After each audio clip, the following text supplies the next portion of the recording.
তুমি এখন পর্যন্ত মন খারাপ করে বসে আছো। একটা বাড়ি দিন তো ব্যাপার বাদ যাও মেয়ে। তা ঠিক, কিন্তু জানিস বাইকটা আমার খুব শখের ছিল। আমি অনেক কষ্ট করে টাকা জমিয়ে বাইকটা নিয়েছিলাম, কিন্তু বাইকটা এভাবে চুরি হয়ে যাবে চিন্তাই করতে পারি না।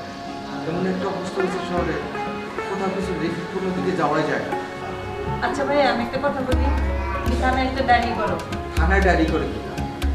আমার মতো কত লোক ডায়েরি করে বসে আছে, শুধু কি বাইক চুরি? কত কিছু ঘটছে প্রতিদিন।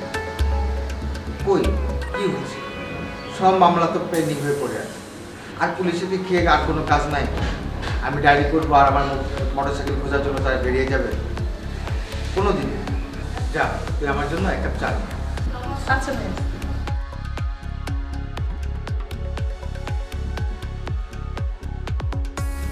এই যে আপনার চাবি। চাবি? এই চাবি আপনি কোথায় পেলেন? এটা তো আমার মোটরসাইকেলের চাবি। আমার মোটরসাইকেল তো চুরি হয়ে গেছে। ভাইয়া, আপনার বাইকটা যখন চুরি হয় তখন আমি আড়াল থেকে সবকিছু দেখি, আর তখন আমি টার্গেট করি কিভাবে আপনার বাইকটা আমি আপনার কাছে ফিরিয়ে দেব।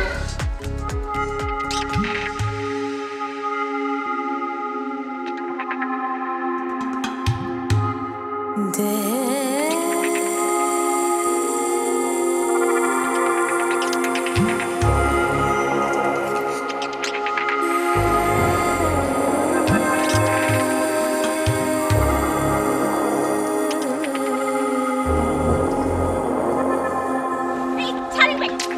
আরে ছাড়েন বলতেছি। ব্রেক দেন, ব্রেক দেন। ছাড়।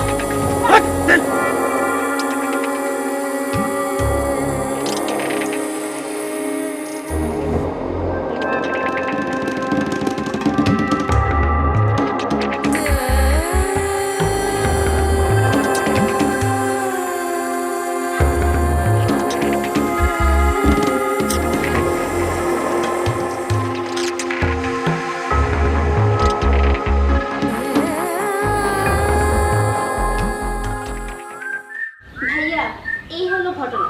এই যে আপনার চাবিটা। আচ্ছা ঠিক আছে, আপনি বসুন।